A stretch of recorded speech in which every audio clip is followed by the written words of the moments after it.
The woman in the back seat, the rain had been falling over Los Angeles since late afternoon. The kind of slow, steady rain that didn't announce itself with thunder or drama, but soaked into everything quietly, relentlessly, until even the city lights looked tired beneath it. On Sunset Boulevard, neon signs blurred into long ribbons of color against the windshield of a black Cadillac Coupe de Ville, gliding smoothly through traffic like a memory from another era. Inside, the soft hum of the engine blended with the faint crackle of an old jazz station, the kind Dean Martin always preferred when he wanted to think without really thinking at all. Dean sat alone in the back seat, coat unbuttoned, hat resting beside him. A long day of studio meetings and charity board discussions had left his voice tired and his smile heavier than usual. The world knew him as the easygoing crooner, the effortless charmer, the man who made laughter look like a second language. But there were evenings like this, when the applause was gone and the streets were wet and reflective, that pulled him inward. Nights when the city felt less like a stage and more like a confession. The driver slowed near a red light. Headlights stretched across puddles, breaking into fragments like shattered glass. Dean's eyes drifted without intention, passing storefronts, closed diners, and darkened office buildings. And then he saw the car. It sat crookedly in a half-flooded parking space, just off the boulevard. An old sedan, whose paint had long since surrendered its color to rust and sun. One headlight was broken. The back window was fogged from the inside, thick and uneven, as if someone had been breathing against it for a long time. What made Dean's gaze stop wasn't the car's condition. Los Angeles had thousands like it. It was the faint movement in the back seat. The light changed. The Cadillac began to roll forward. "Wait," Dean said suddenly. The driver glanced back. "Sir, pull over. Back there. By that car." The driver hesitated, then guided the Cadillac toward the curb. Rain tapped against the roof. Dean leaned slightly forward, eyes narrowing not with suspicion, but focus. As they stopped, a gust of cold air slipped in through the open window, carrying the smell of wet asphalt and something older oil, metal, and loneliness. Dean opened the door himself. The rain touched his hair immediately. He didn't mind. He stepped out, coat still unbuttoned, shoes sinking slightly into the shallow water pooled along the curb. The city went on around him, cars rushing past, horns in the distance. A bus sighing at a stop, a block away but in that moment. Everything narrowed to the dull sedan a few yards away. He walked slowly, not wanting to startle whoever was inside. As he drew closer, the backseat shape became clearer. A woman, thin, her shoulders hunched forward. Her hair was pulled back, but loose strands clung to her face. In her arms, wrapped in a worn blanket, was a baby, tiny. Still, the fog on the glass shifted with each breath she took, and Dean could see her rocking almost imperceptibly, the way someone does when they're trying to become a shelter. He stopped beside the rear door. For a few seconds, he just stood there, rain dripping from his coat, watching the faint rise and fall of the child's blanket. Then he lifted his hand and tapped gently on the window. The woman startled violently. Her head snapped up. Her eyes were wide, already wet, already braced. She pulled the baby closer, her body angling protectively, as if the glass might break and the night itself would reach in. Dean raised both hands, palms visible, instinctively slowing his movements. "I'm sorry," he said through the glass, voice low, careful. "I didn't mean to scare you." She stared at him, unblinking. He motioned toward the door, a small questioning gesture. Is it all right if I talk to you for a moment?" There was a long pause. The rain traced lines down the window between them. Finally, she cracked the door open no more than a few inches. "What do you want?" she asked. Her voice was hoarse, not angry. Worn. Dean stepped back half a pace to give her space. "Nothing," he said gently. "I just saw your car. And your baby. It's cold out here." She looked at him properly now. Really looked. At the expensive coat, the polished shoes, the unmistakable face, older now, still the same one that had filled movie screens and record covers for decades. Her breath caught. "You're Dean Martin," she whispered. He offered a small smile. "Not the stage one. The private one." "Yes, ma'am. I am." Something complicated moved across her expression: surprise, disbelief, and then something like embarrassment. As if being seen by someone famous made her situation suddenly heavier. "I don't want trouble," she said quickly. "I'm not bothering anyone. I'll move in the morning." "I'm not here to move you," Dean replied. "I'm here because it's raining, and you've got a newborn in the back seat of a car." Her eyes flicked down to the baby. The child stirred faintly, making a soft sound that barely reached the air. "She's sleeping," the woman said, though her voice trembled. She finally fell asleep." Dean nodded. "How old?" 6 weeks. The words landed quietly. 6 weeks. Dean exhaled slowly. "That's very young," he said. She gave a humorless smile. "Yeah, I noticed." They stood there for a moment, rain falling between them, the city rolling on, as if nothing fragile were happening on its edges. "What's your name?" Dean asked. After a pause, she answered, "Clara," and hers. "Maya," Dean repeated it softly. "Maya." He glanced at the back seat. The blanket was thin. The car had no visible heat running. Condensation coated the inside. "Clara," he said, choosing his words carefully, "would you let me do something small? Just for tonight." Her grip tightened on the baby. "Like what?" "Like get you somewhere warm. Somewhere dry. Somewhere you don't have to sleep sitting up." Her jaw set. "I'm not looking for a shelter," she said. "They're full. Or dangerous. Or both." "I'm not offering a shelter," Dean replied. "I'm offering a room." She hesitated. What kind of room?" "The kind with walls, heat, and a door that locks." She studied him, suspicion returning. Life had taught her to read between kindness and cost. "Why?" she asked. Dean didn't answer right away because he had seen too many women like her vanish into statistics. Because he had been raised in a house where no one ever had enough, and somehow there was always room for one more. Because something about the way she held that child looked less like desperation and more like a promise she was trying to keep. Alone. Because no one should be raising a newborn in the back seat of a car, he said finally. The rain deepened. "I don't take charity," she said. Quietly, he shook his head. "Neither do I. This isn't that." "Then what is it?" "It's a night off," Dean said. "From being strong?" Silence stretched between them. Clara looked down at Maya. The baby shifted again, her tiny face scrunching before settling. Clara brushed a finger across her cheek, a gesture so practiced and gentle it carried a whole history inside it. "I lost my apartment 3 months ago," she said suddenly, as if the words had been waiting for someone who didn't look away. "I was working nights. The restaurant closed. I thought I could catch up. Then the pregnancy complications started. Hospital bills. Bed rest. When she came early, I never caught up." Dean listened without interruption. "My parents are gone. Her father left when I told him. The friends I had. They don't have space. Not for a baby." She swallowed. "So I found the car cheap. Thought it would be temporary." He nodded.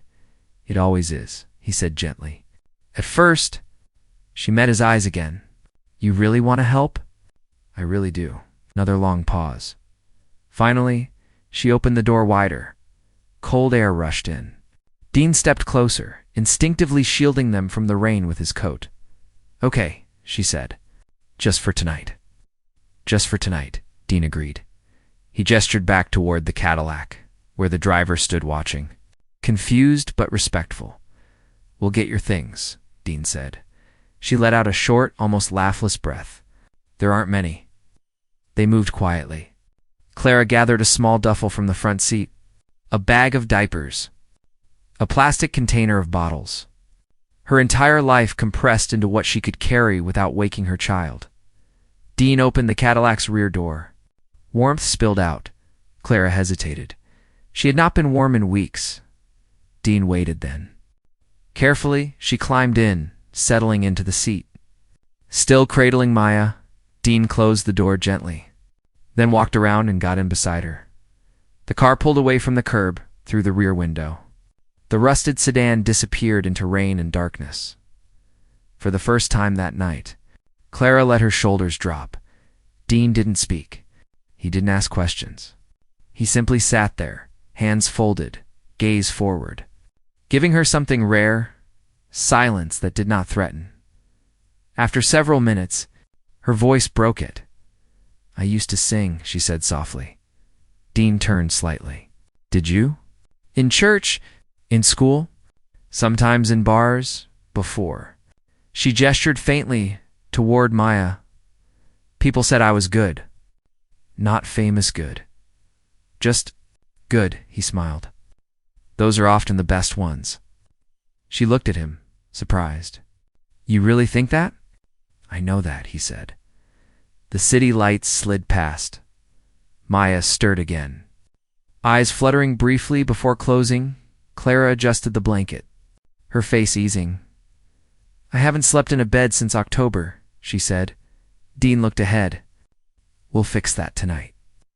The Cadillac turned onto a quieter street, climbing gently toward the hills. Neither of them noticed the way the rain had begun to ease, and neither of them could have known that what began as a single warm room for a cold night was about to become something that would change all three of their lives in ways none of them were prepared for.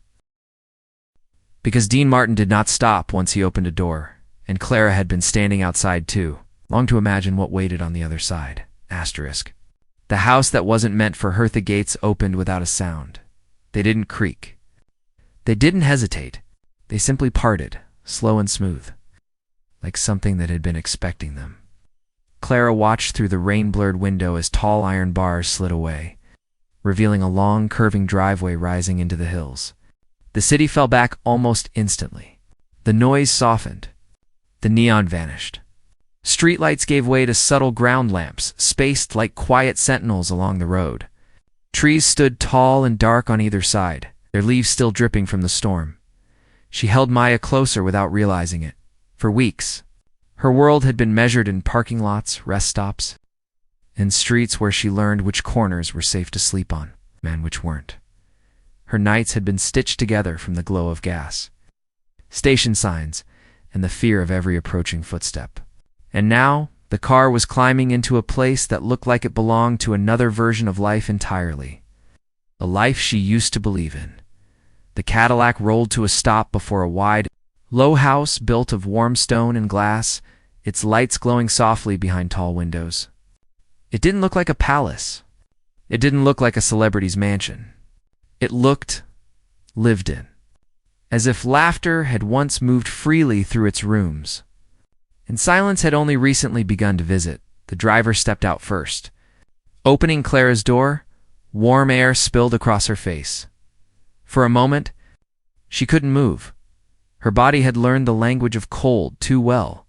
Dean noticed he didn't rush her. He stepped out, took off his coat, and held it open in front of her. "Take your time," he said quietly. "Nothing's going to close behind you." She studied his face. There was no performance there. No urgency. No pressure. Only a door that stayed open. Clara climbed out slowly. The gravel was dry beneath her shoes. Covered, heated. The storm might as well have been happening in another city. She followed Dean up the shallow steps. The front door opened before he reached it, revealing a woman in her late 50s. Hair silvered at the temples, eyes alert but kind. She took in the scene in one glance. The soaked young mother, the bundled newborn, the duffel bag that carried too much meaning for its size. Ruth, Dean said, "This is Clara and Maya." Ruth's expression changed instantly. Not surprise. Recognition. Double quotes. "Oh," she said softly. She stepped aside. "Come in, sweetheart. Both of you. You're freezing." It's a warmth hit Clara like a memory. Not just temperature, smell, wood, soap, something cooking somewhere deeper in the house. Her eyes burned unexpectedly and she blinked hard, adjusting Maya's blanket again, so she wouldn't have to meet anyone's gaze too long. They entered a wide living room with a low fire already burning. Thick rugs, Tall shelves filled not with awards but books. Framed photographs that were not publicity stills, but frozen moments, people laughing mid-sentence, children on shoulders. Faces that looked like they had known Dean long before the world had. Ruth guided Clara toward a sofa. "Sit," she said gently. "Please. Let me see the baby." Clara hesitated. Then she lowered herself carefully, the cushions swallowing her weight in a way that made her almost dizzy. Ruth knelt, peering at Maya's face, her voice softening into something that had once sung lullabies. "Oh, you're beautiful," she murmured. "Absolutely beautiful." Maya stirred, lips puckering briefly before settling again. "She's just fallen asleep," Clara said, protective again. Ruth smiled. "Then we won't move her any more than we have to." She stood and looked at Dean. "I'll warm up the guest room," she said. "The small one near the back? It's quieter." Dean nodded. "Thank you." Ruth left them. The silence that followed was not empty. It was heavy with things unsaid. Clara stared into the fire. She realized distantly that she couldn't remember the last time she had seen real flames. Dean remained standing for a moment, then sat in a chair across from her, not crowding her space. "Ruth's been with me a long time," he said. "She knows when not to ask questions." Clara nodded, though she hadn't been worried about questions. She had been worried about what happens after kindness ends. "Clara," Dean said, "before anything else, I want you to know something." She glanced up. "You don't owe me anything. Not stories. Not gratitude. Not good behavior. You and your daughter are here to sleep, to eat, to be warm. Everything else is optional." Her fingers tightened slightly on Maya's blanket. "You don't even know me," she said. He smiled faintly. "I know you didn't leave her." She looked at him sharply. "That counts." The words hit somewhere deep. Because more than hunger, more than fear, more than exhaustion, what she had been fighting most was the invisible accusation that maybe she should have. Her voice came lower. "I've been offered help before. I'm sure you have. Help that wasn't free." Dean's gaze didn't change. "This one is." She studied him. "Why are you really doing this?" The fire cracked softly. Dean leaned back slightly, folding his hands. "When I was a kid," he said, "my father lost work for almost 2 years. We moved so often, I stopped unpacking. There were nights my mother would water down soup so it could feed all of us. And there were other nights where someone else's table saved us." He looked at the flames, not at her. They never asked who we were. They didn't ask where we were going. They just didn't close the door. He met her eyes again. "I promised myself when I was old enough to own one. I wouldn't either." The house settled around them. Clara's breath came out uneven. She hadn't meant to speak next. The words came on their own. "I used to believe if you worked hard enough, it couldn't happen to you." Dean nodded. "Most of us do." "I worked," she said quietly. "I saved. I didn't party. I didn't waste. I did everything I was supposed to." "And still," he said, "and still." Ruth returned carrying folded blankets and a small white noise machine. "The room's ready," she said. "There's soup warming. And milk." Clara began to rise, then she swayed. It was small, almost invisible. But Dean saw it. He stood instantly, reaching out. Not to grab, but to steady. "You all right?" She nodded too quickly. "Just tired." Ruth's expression sharpened with concern. "When was the last time you ate something real?" Clara opened her mouth, closed it. Dean answered for her gently. "We'll fix that." They moved down a quiet hallway. The house was not extravagant. It was deep, thoughtful, designed for long lives, not loud ones. Ruth opened a door. The room was simple. A wide bed, a crib that had not been used in years but had been kept. Soft lighting, clean. Clara stood frozen in the doorway. The idea of laying Maya down somewhere safe felt almost dangerous. As if she might wake up and find it had been imagined, Ruth laid the blankets down and quietly withdrew. Dean remained. "Go ahead," said softly. "I'll be right outside." Clara stepped in. She laid Maya gently on the bed first, then paused, breath held. Watching, the baby shifted once, then slept. The sound Clara made was not a sob. It was a release. She sank slowly onto the edge of the bed, hands covering her mouth as her shoulders began to tremble. Dean did not enter. He stayed where he was, letting the room hold her. After several minutes, she wiped her face and stood again, embarrassed. "I'm sorry," she said quietly. "For what?" Dean asked. She gestured helplessly. "For falling apart," shook his head. "You didn't fall apart. You stopped holding the wall up." She didn't understand the words immediately. Then she did. Ruth appeared again, carrying a bowl and a mug. "Eat," she said. "Even if it's slow." Clara nodded, taking them with shaking hands. Dean watched her for a moment. Then he said, "Clara, tomorrow, if you're willing, I'd like you to tell me about yourself. Not what happened. Who you are." She looked at him. He smiled faintly. "There's a difference." She nodded. He turned to leave, at the door. He paused. "You and Maya are safe here tonight." Then he closed it softly. Clara sat beside the bed, steam rising from the soup, watching her daughter sleep, for the first time since Maya had been born. She allowed herself to imagine a tomorrow. But outside the quiet guest room, down the long hallway, Ruth was already speaking quietly into the house phone, and Dean Martin, standing near the study window, was looking out into the dark hills. His jaw set in a way it hadn't been earlier, because he hadn't brought Clara here only to give her a night off from being strong. He had brought her because something about her story was unfinished, and he had learned, over a lifetime, to recognize the beginning of something that would not leave him alone. Asterisk. The life she never told anyone about mourning did not arrive the way Clara expected. There was no jolt of fear, no sharp intake of breath, no frantic inventory of where she was. Instead, there was quiet, real quiet, the kind that does not need to be guarded. For several seconds after opening her eyes, Clara simply lay there, unmoving, listening. Not to engines, not to footsteps passing her door, not to the soft threat of the outside world, but to a clock ticking somewhere. Far away, to a faint hum of air moving through the vents, to the tiny, steady breath of her daughter beside her. Sunlight filtered through pale curtains, touching the edge of the bed like a hand checking a pulse, and suddenly, without warning, Clara began to cry.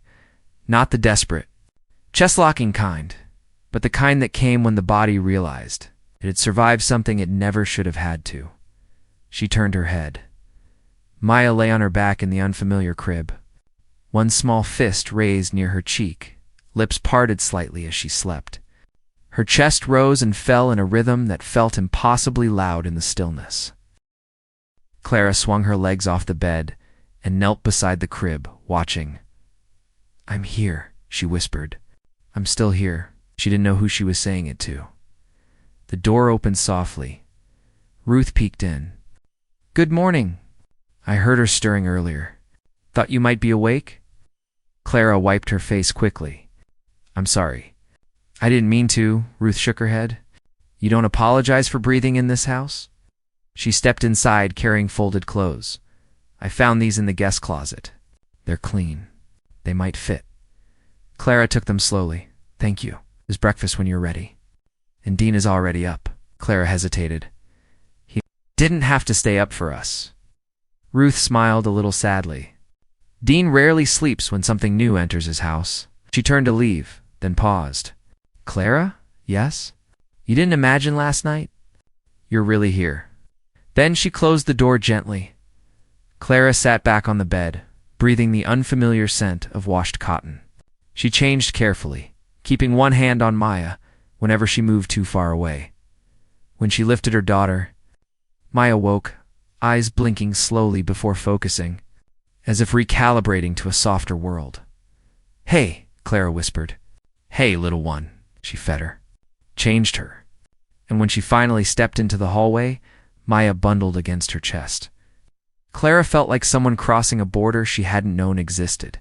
The kitchen was wide and warm. Morning light spilled across wooden counters. Ruth moved between stove and sink, humming quietly. Dean sat at the table, not in a robe, not in silk pajamas, but in a simple dark sweater, glasses on, reading a folded newspaper. He looked up, and the moment he saw Clara holding Maya, something in his expression shifted. Not pity, not curiosity. Recognition. Double quotes, "Good morning," he said. "Good morning," Clara replied.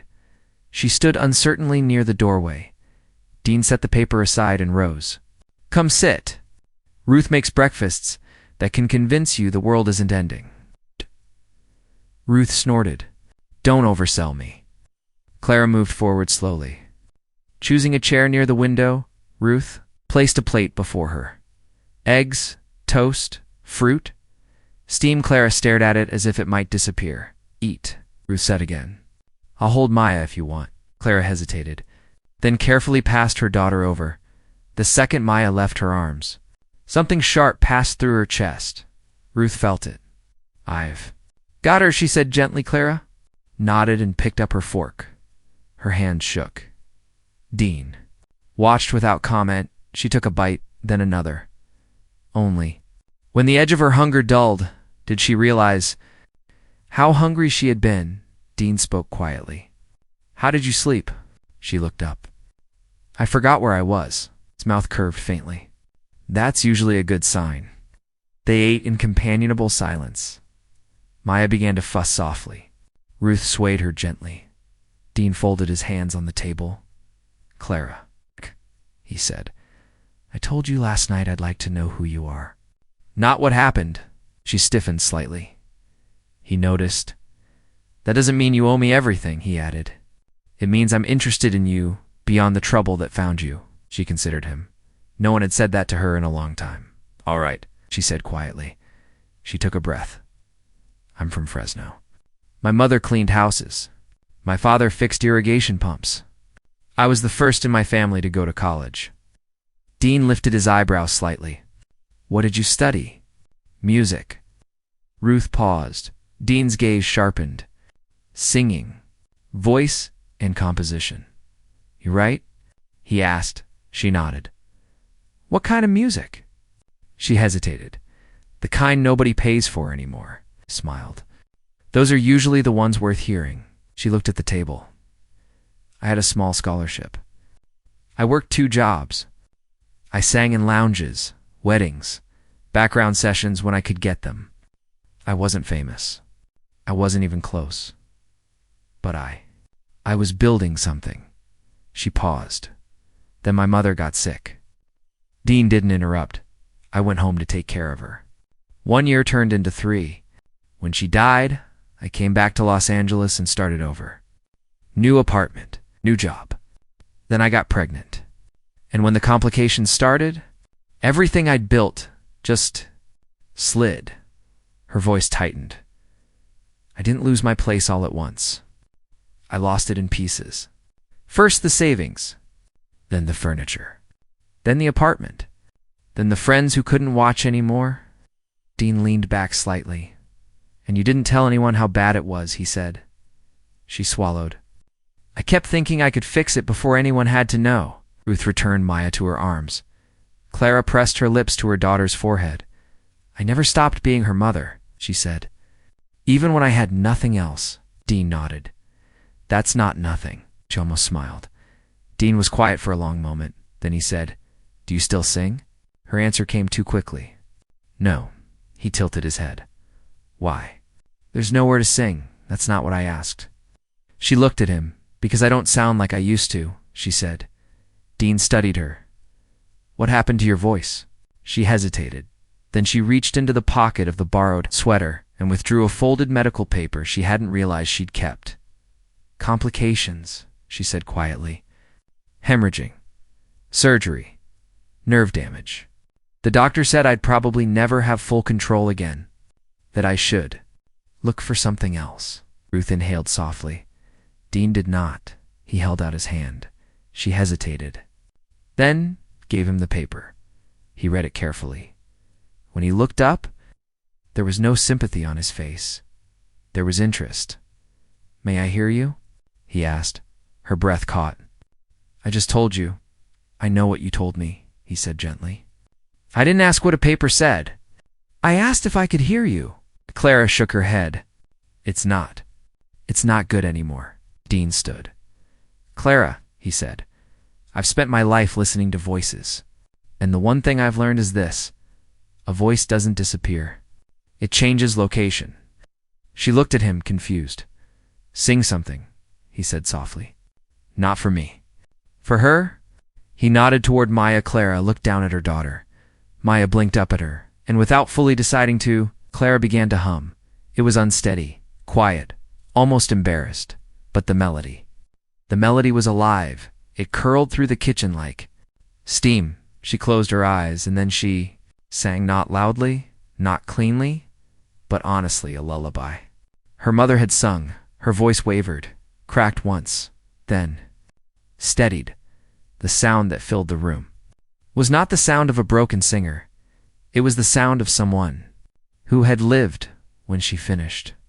The silence did not rush back. It stayed open. Ruth wiped her eyes. Dean did not move. That voice didn't go anywhere. He said quietly, "It learned something." Clara stared at him. Then the kitchen phone rang. Ruth answered. Her expression changed. She covered the receiver. "Dean, there's a woman on the line. She says she's from the county housing office. She's asking about a Clara Hayes and a child." Clara went cold. "That's my last name," she whispered. Dean took the phone. "Yes," he said. "This is Dean Martin." There was a long pause. Then, "No, she's not missing." Another pause. "She's safe." Clara's heart hammered. Dean's jaw tightened. "I understand," he said. "Yes, I'll tell her. Locate Ed. They've located your car," he said calmly. "Someone reported it. They want to verify Maya's welfare." Clara stood abruptly. "I didn't hurt her." "I would never, I know," Dean said firmly. "But they don't," she whispered. "They will." "How?" she asked, fear rising. "I don't have a place. I don't have proof. I don't have." Dean looked at her. "You do now?" She didn't understand. He took a breath. "Clara," he said, "I didn't bring you here because you needed one good night." He walked to the counter and picked up a small notebook. "I brought you here because sometimes a life needs witnesses." Her eyes filled again. "What are you saying?" He met her gaze. "I'm saying this isn't where the story stops." Outside, a car door closed. Someone was approaching the house. And for the first time since last night, the world was knocking again. The door that changed everything, the knock did not sound loud, but it sounded final. 3 firm taps, measured, professional, they echoed through the quiet house in a way that did not belong. There Clara froze. Her arms tightened around. Maya instinct pulled her body slightly backward, as if walls could become shelter. Her mind raced with images she had spent months trying to outrun forms. Questions, glances that carried quiet judgments, hands that might reach for her child for her own good. Dean didn't move immediately. He stood where he was, one hand resting on the counter, his face calm. But his eyes sharpened with focus. It's not fear, not anger, preparation. Ruth stepped into the kitchen doorway. "There at the front," she said quietly. Dean nodded once. Then he looked at Clara. "They're not here to take anything," he said. "They're here to check something. That's all." Her voice came thin. "They never stop at checking." Dean walked closer, lowering his voice. "Clara, listen to me. No matter what they say, no matter how official they sound, you do not hand fear your child. You hand them truth, and you don't do it alone." She searched his face. "What if they don't believe me?" she whispered. Dean's answer was immediate. "Then they'll believe me." He turned and walked toward the front hall. The knock came again. Dean opened the door. 2 people stood outside beneath the covered entry. A woman in her early 40s with a county badge clipped to her jacket and a uniformed officer standing slightly behind her. Not aggressive, but not casual either. "Mr. Martin?" the woman asked. "Yes. I'm Angela Reyes, County Child Services. This is Officer Nolan. We received a report of an infant possibly living in a vehicle registered nearby. Dean stepped back slightly, opening the door wider. "You'd better come in," he said. They entered. The warmth of the house met them, the faint smell of breakfast, the quiet hum of a lived-in morning. Angela glanced around once, taking in the framed photographs, the wide staircase, the careful calm of the place. Her posture shifted, just a fraction. "We were informed the child may be here," she said. Dean nodded. "She is." Clara stood at the entrance to the kitchen. Maya was awake now, eyes open, small mouth moving softly. Angela's gaze went immediately to them. "Ma'am," she said gently, "my name is Angela. I just need to ask you a few questions." Clara's heart hammered so hard she felt it in her throat. Dean stepped half a pace closer to her. "Take all the time you need," said to Angela. "We're not going anywhere." Angela nodded and approached slowly, mindful of not startling Maya. "What's your name?" she asked Clara. "Clara Hayes. And this is your daughter?" "Yes, Maya." Angela smiled at the baby. "She's beautiful." Clara nodded stiffly. "We received a report that a car was being used as a residence with an infant inside." "That's not a crime," Angela said calmly. "But it means we're required to make sure the child is safe and receiving care." "She is," Clara said quickly. "I would never hurt her. I fed her. I kept her warm." Angela raised a hand slightly. "I'm not here to accuse you of anything," Clara swallowed. "May I ask where you were staying before coming here?" Clara hesitated. Dean did not interrupt. "Mostly in my car," she said. "Sometimes at a friend's, sometimes parking lots. I lost my apartment after complications during pregnancy. I couldn't work." Angela nodded, writing, "And now?" Clara glanced at Dean. "He invited us here last night," she said. "We're staying." Angela turned slightly toward Dean. "Is that correct, sir?" "It is," Dean replied. "As long as Clara needs." Angela studied him carefully. "You're not related?" "No." "Then what's the arrangement?" Dean's answer was simple. "She and her daughter have a room, food, heat, safety." Angela wrote more. "Do you intend this to be temporary?" she asked. Dean did not answer right away. Clara's breath held. Then he said, "I intend this to be stable." Angela paused, pen hovering. "Stable how?" Dean looked at Clara, then back at Angela. "Not a couch," he said. "Not a night. Not a favor." Angela lifted her eyes. "What are you saying, Mr. Martin?" Dean took a breath. "I'm saying I'm formally sponsoring Clara and Maya's housing," he said. "I'm saying this residence is now their registered address. I'm saying my legal counsel will be contacting your office this morning to document guardianship support, childcare provisions, and long-term placement." Clara turned toward him. "Stunned you didn't?" "I did," he said quietly. Angela's expression changed. Not shock. Assessment. "Are you proposing foster placement?" she asked. "No," Dean said firmly. "I'm proposing stability with her mother intact." The officer shifted slightly. Angela closed her notebook. "Mr. Martin, the county's concern is continuity and safety. If you're offering a registered residence, financial support, and verified legal structure, that changes this conversation." She looked at Clara. "May I see Maya?" Clara hesitated, then carefully stepped forward. Angela checked the baby's breathing color. "Reflexes professional. Gentle, she's well," Angela said finally. Clara's knees nearly weakened. Angela straightened. "I'll need to conduct a home evaluation and open a support case. But this is not a removal situation," she said.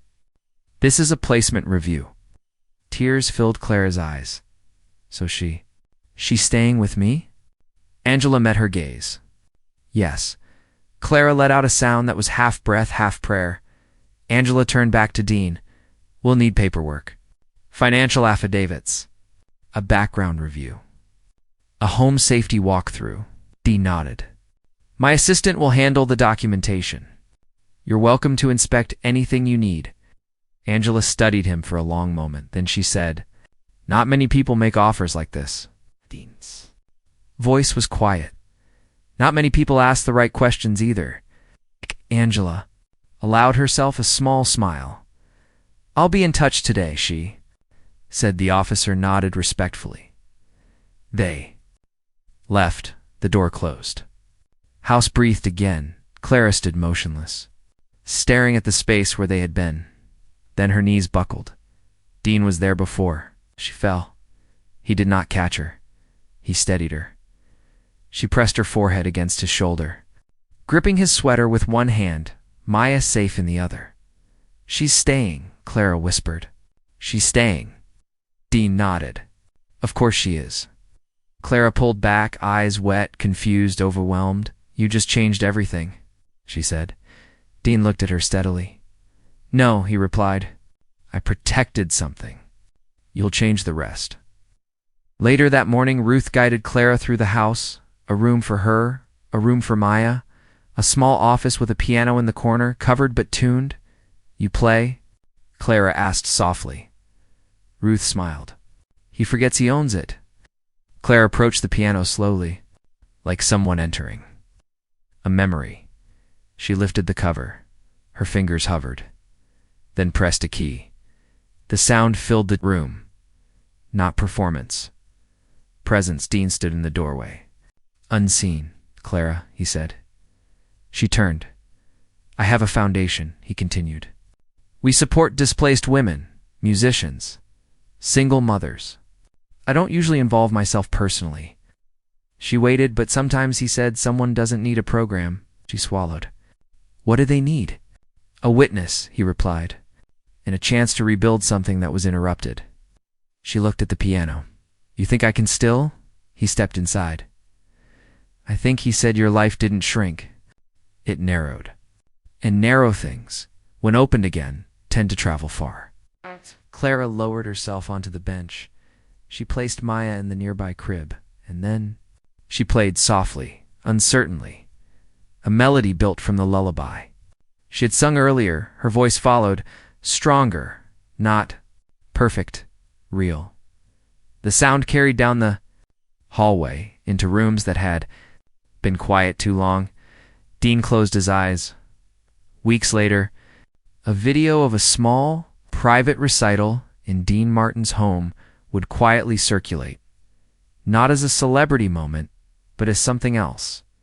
A woman singing, a baby sleeping nearby, an older man in the background, not on stage, but watching.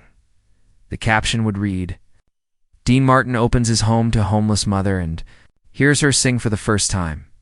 Millions would watch, but Clara would never measure that day in views. She would measure it in something else. The moment she stopped surviving and began building again.